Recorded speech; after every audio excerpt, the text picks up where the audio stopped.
What is going on, everybody? This is Jeff Wood, living in Arizona, and today we are going to answer a question, but also make it into a larger video that addresses the things that you should know about moving to Arizona, or things they won't tell you about moving to Arizona, all kind of condensed into one video here.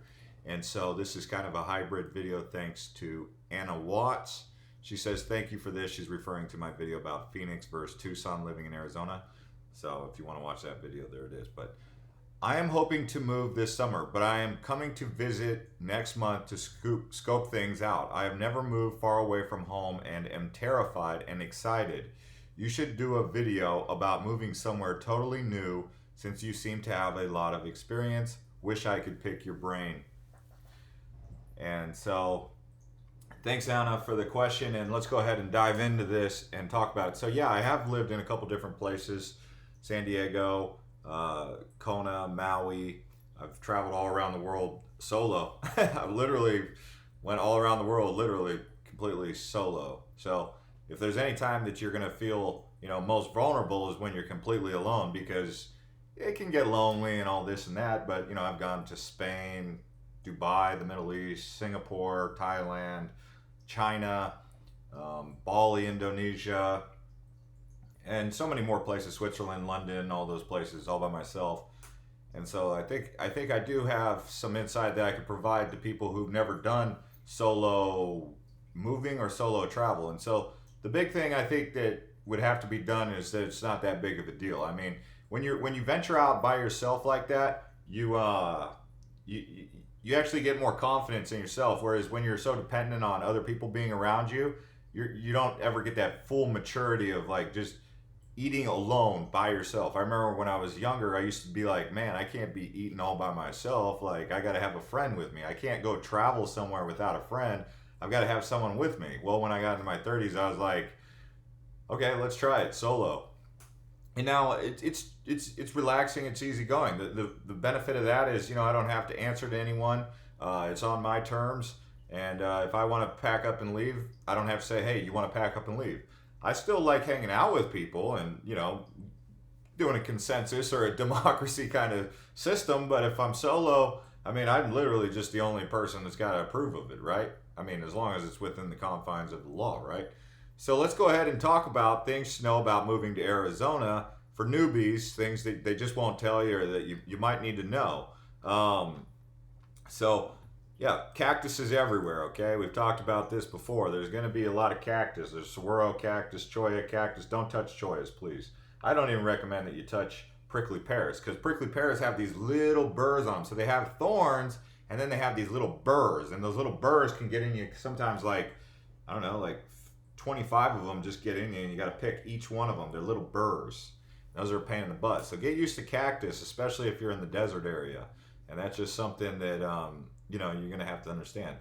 Also, all of Arizona, this is something that you got to know, or that you should know. Not all of Arizona is complete desert where there is cactus. We have ponderosa pines, big old pine trees that are up in Flagstaff and stuff. And I know I've talked about that in other videos, but that's something to know. Phoenix, for the most part, is a real big party town. I mean, because it's a transient city and it's got such warm weather, people are pretty much professional partiers out here. I mean, Arizona State earned the title of being the party school, the number one party school in the nation, for good reason. And that's because these people are professional partiers. I mean, growing up in high school, if you're out here, if you're a parent and you got kids and you're sending your kids to high school out here and they're really social and they make friends really easy, they're going to be partying. Like, partying is a big part of the culture out here. And you're not going to get parties like this in many places. I'm telling you, it's straight up truth. I mean, it's the reason it's such a party place is because it's really easy to just get in the party scene. Whereas some places you've got to know someone and get invited. In Arizona, it's kind of like, hey, what are you doing? Hey, they want to party? It's kind of like a tourist town, but for like locals, right?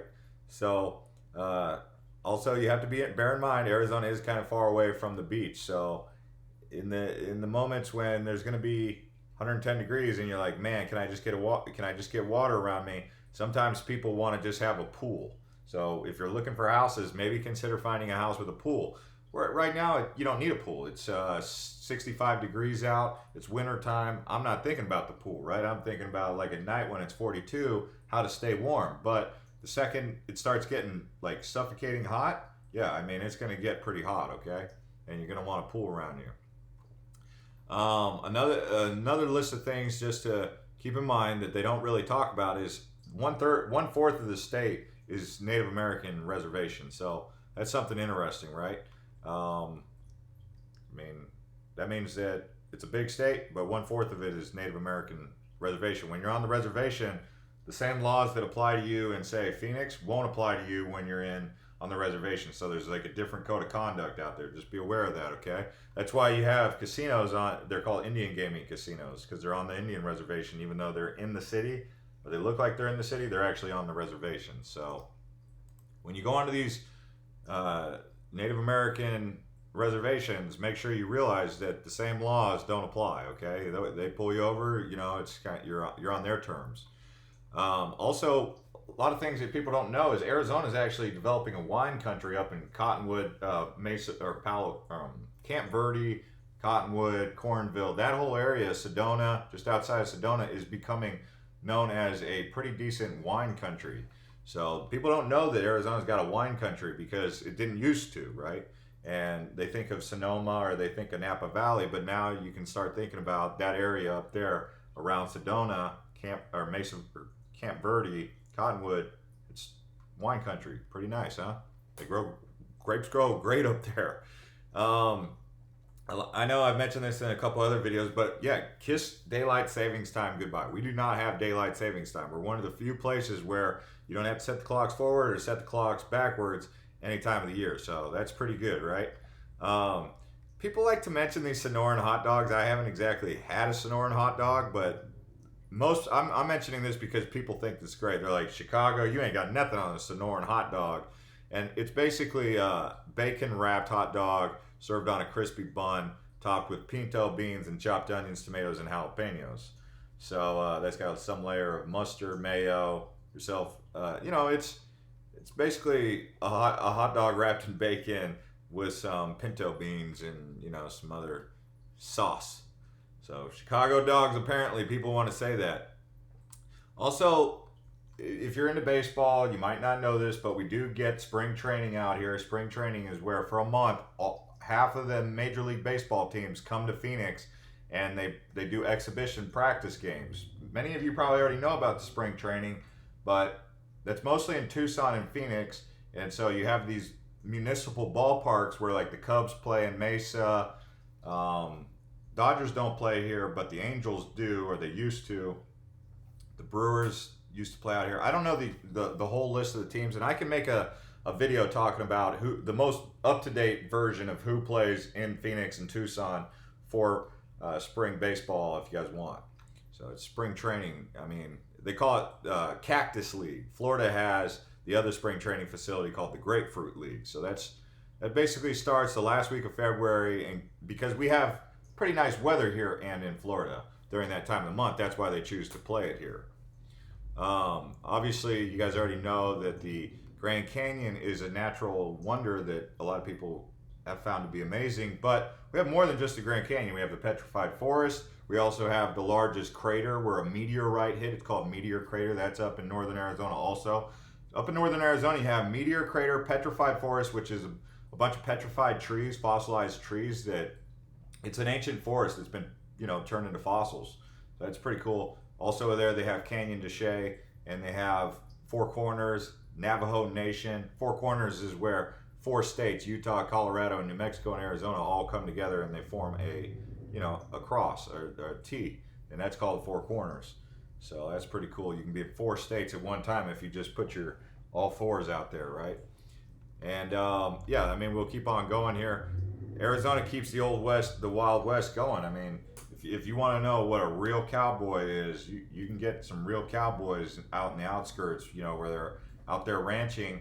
And, you know, John Wayne had a house out here. So, I mean, if there's any epitome of a Hollywood-style cowboy, it would be John Wayne, right? And remember, Tombstone's home, too, where, you know, Tombstone, Arizona is where Tombstone, the movie Tombstone, was filmed. Billy the Kid used to roam around here.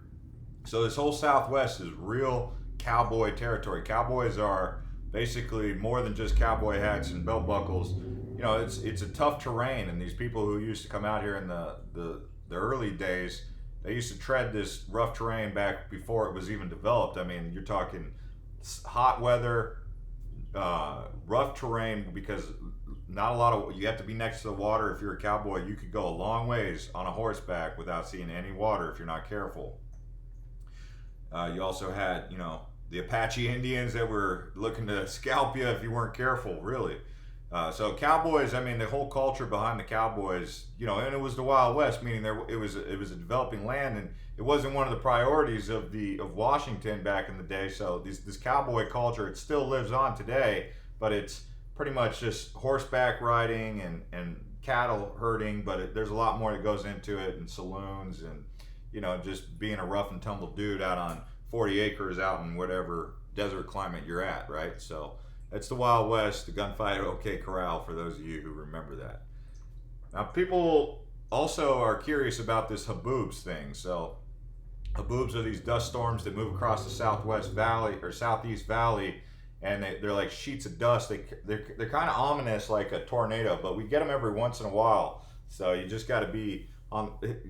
When you start seeing the Haboobs coming across, it's not an apocalypse. It's not the end of the world. It's a Haboob, and it has an Arabic name because these dust storms typically occur in places like the Middle East, but it happens every once in a while out here. Sometimes we get tornadoes.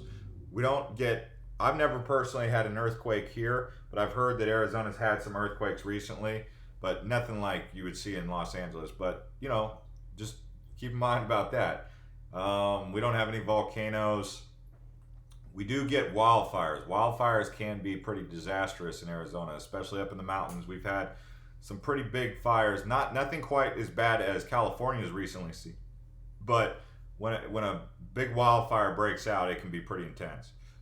I mean, that's the big thing between, I would say, the two natural disasters to really watch out for, because I don't think that a haboob or a dust storm is a natural disaster that you need to be concerned about. But I would say that fires, like big brush fires, desert fires, can be pretty intense, especially if they're pulling into like Scottsdale, or because they usually comb the mountains and then they just sweep down, and they're very powerful, and it's hot because it's dry. And then the water shortage, which keeps coming up. They recently just raised the price of water by 6%, and I think they're going to raise it next year another 6%. So the price of water is going up because there is a little bit of a water scarcity issue that just keeps coming up. Okay, so let's see. Outside of that, I mean, the desert has its own beauty. I mean, they call it the painted desert. You see some of these sunsets out here. We're talking orange, pink, purple. And then the sun rays just bursting behind the cactuses. I mean, you can get some really amazing pictures out on the sunsets out here. I mean, the sunsets are pretty beautiful, really they are. So like I said, there's more to it than just the Grand Canyon out here. We've got, even in the south, we've got Oregon Pike National Park. We've got waterfalls all out in these mountains in eastern Arizona. Eastern Arizona is really unexplored. If you're really looking for an unexplored, like Oasis, Patagonia kind of area, go explore eastern Arizona, Chinle County, Cochise County. That whole area has canyons and ravines that really haven't been explored. For those of you who fly drones, that's a heck of a great place to explore. It's kind of over there on the border from basically New Mexico all the way towards, you know, Phoenix. I mean, you can look at the Google Maps and see there's some canyons out there that it's no man's land, right? So these are just things that people don't really have insight into when they're moving here. So it's kind of cool to be able to share this information with you guys.